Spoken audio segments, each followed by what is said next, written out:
Olá, turminha do sétimo ano. Vamos então aí para mais uma parte, né? A parte 8 é a penúltima parte aí deste módulo referente aos ecossistemas aquáticos. E agora nós vamos falar deste grupo aqui, ó, né, dos equinodermos, que significa, né, que é uma palavrinha que vem do grego, tá? Que significa então pele com espinhos. E por isso recebem esse nome por apresentarem aí então espinhos na superfície do corpo, né? Você pode conhecer ou já pode ter, né, ouvido falar a respeito de alguns representantes desse grupo, como as estrelas do mar, as serpentes do mar, né, os ouriços do mar, as bolachas da praia, os lírios do mar e os pepinos do mar, tá? Então a gente tem que entender que o termo, né, do mar ou da praia, né, que está junto com o nomezinho deles, significa que eles são todos marinhos. A gente não vai encontrar nenhum representante em água doce. Então aqui nessa primeira imagem nós temos a serpente do mar, aqui nós temos um ouriço e aqui nós temos um lírio, né, do mar. Na sequência, a gente tem então a bolacha da praia e um pepino do mar, tá? Como representantes aí desse grupo. E a gente não poderia deixar de mencionar, né, essa estrela do mar, que é o representante mais clássico do grupo aí dos equinodermos. Então, para entender um pouquinho sobre esse grupo, a gente precisa saber que eles formam o grupo de invertebrados que evolutivamente está mais próximo dos cordados, né? Ou seja, grupo do qual, né, fazem parte todos os animais vertebrados, como os peixes, como os anfíbios, os répteis, as aves e os mamíferos. Então significa que este grupo ele já traz uma transição, né, dos invertebrados para os vertebrados. Então, olha lá, eles apresentam um esqueleto interno, coisa que tem nos cordados, e isso, né, lhes dá a forma, né, e a sustentação. Então, trata-se então de uma estrutura que existe logo abaixo de uma camada da pele, né, esse esqueleto interno, e muitas vezes ele é composto aí de pequenas placas que vão se articulando e assim permitem, né, os diversos movimentos dos seus representantes, tá? Aí aqui a gente tem uma imagem que agora a gente vai começar a aprofundar algumas características, como os pés ambulacrários, né? Então, olha lá, os equinodermos, eles locomovem-se pelo fundo dos mares de uma forma muito curiosa, tá?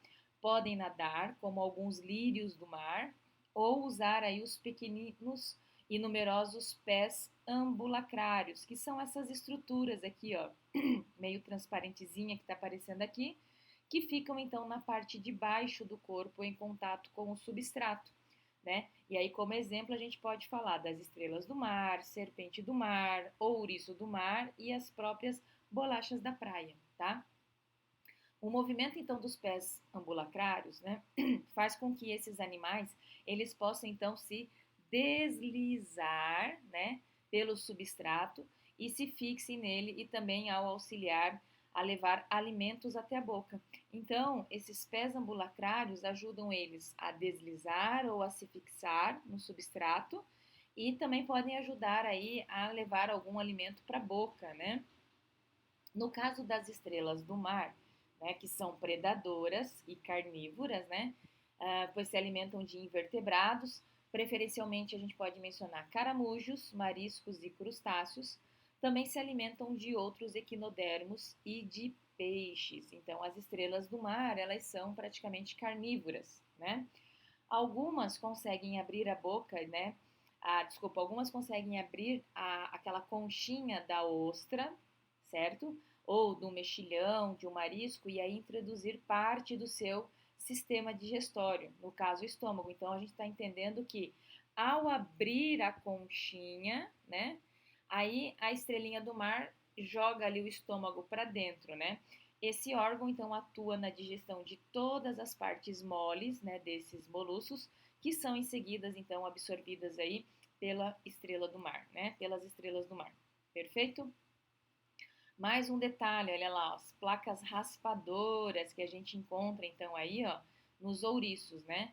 Então essa aqui é uma imagem que mostra. Mas antes de falar sobre isso, vamos falar sobre as serpentes do mar, né?